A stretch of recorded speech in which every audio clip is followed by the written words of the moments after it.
Welcome back. Today's tip is how to use your red snappers more efficiently. And I've got 10 minutes to load a king-size quilt. I have a naysayer who thinks that it's not fast enough with the red snappers. So here we go. Set your clock, and this is my back. I have it measured. It's 111 inches. So that means I have to come out each side 55.5 inches. So I have my little clamps. Stay far away so you can see the whole thing. I've got my little clamps. Put them in my pocket so they're handy. That makes me faster. I bring this end out to 55.5 inches. I have my measuring tapes here, like you can find that on another tip of the week if you want. And I bring the edge of my quilt right to the edge of that measuring tape, and I snap that down. Now this is kind of a long distance to cover, so I'm going to snap one in the middle, and I'm going to hold it at the right place with my hand and then snap down my extra clip. I'm going to do the same thing out this way. So this edge of the quilt is going to take 5 of these little clamps. But I'm going to reuse them because I'm going to take them off as I go. So I'm going to bring that about halfway. I'm going to make sure the edge is where it should be. I'm going to snap that down. Now I'm going to grab my longest one. I'm going to go right here next to the middle one. And while I snapped that down, I'm going to hold that with my hand. Now this clamp is up and free, and I'm going to walk it down the edge, clamping it down as I go. Now some people say I don't want to put that pressure on my bar, like pushing down on the bar. You'll watch my hand. I am not pushing down like that. I'm doing more of a squeeze, and with this hand I hold my bar from turning, and I also hold my quilt so it's in the right place, and I just kind of squeeze that as I go. So I squeeze it against the bar. I don't push down on the bar. See that clip? Ready for use again on my next bit. Hope my 10 minutes doesn't run out. Now I take the half length, I put it here, snap it down. You can see I'm doing the same thing, holding my quilt edge along the edge of the measuring tape, snap that down. That side's done. I took that one off. Now I'm going to take this one on the middle off too, because it doesn't need to be there. I can use that again on my next quilt. Now I do sell extra of those little clips if you need them. So this hand I'm going to hold my bar from turning, because sometimes your bars want to turn on you. I'm going to snap this little one out and push this down.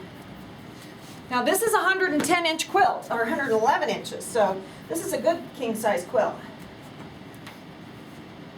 Now I've got this little thing in here, caused me a little frustration there at the end. That just holds the keyboard for my computerized system, because rarely do I have a quilt this long. But for the naysayer who thinks I can't do it that fast, I want everyone to see that I really can. Okay, so I have my center marked, got my little ones in my pocket. My measuring tapes say where the center of my quilt is. I'm going to pull the pin out, snap this down with the edge right on the edge of that measuring tape. Got my 2 long edges. I'm going to put those handy. Come out here again to 55.5 inches. Snap that down. Halfway in between. Same thing over here. Now you'll notice, watch, this is such a long quilt that the machine here might get in the way a little bit.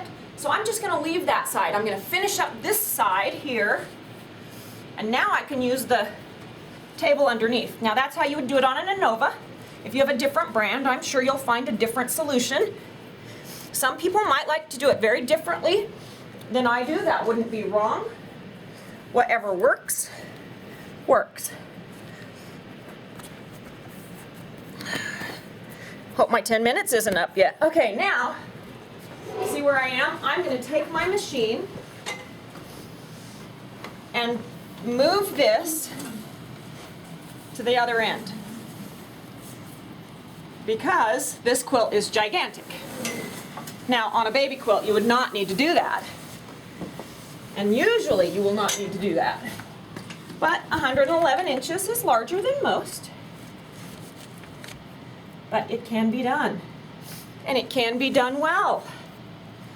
So, snap down my little one, got my big one, snap it down. I like using the heel of my hand. Kind of can't go wrong. Grab my extra, pull that out, snap that down.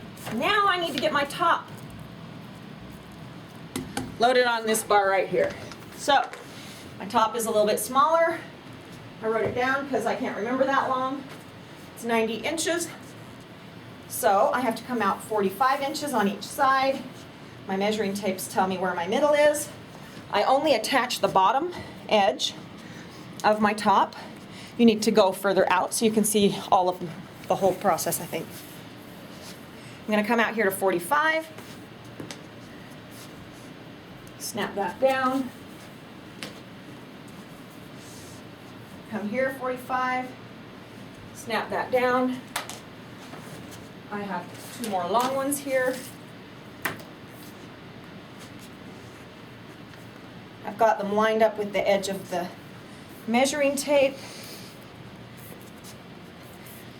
And I've learned very well how to hold the edge of my quilt using, the way I hold my hands. Now I've got that much sticking out. I can leave my little one on there, or I can get the other half one.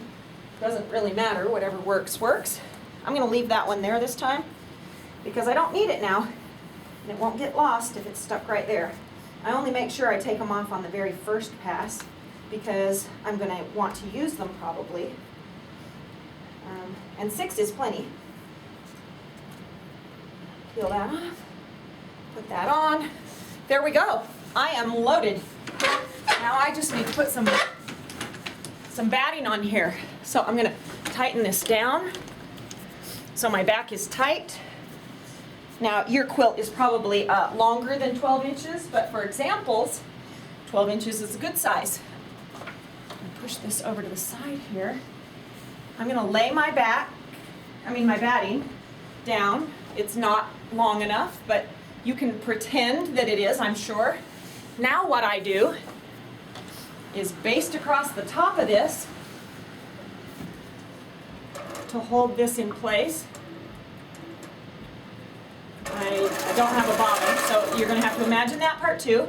Baste all the way across the top. Roll this up. Baste that on. And voila, I am ready to quilt. And I am sure that that was less than 10 minutes, right? So, red snappers, they really are that fast.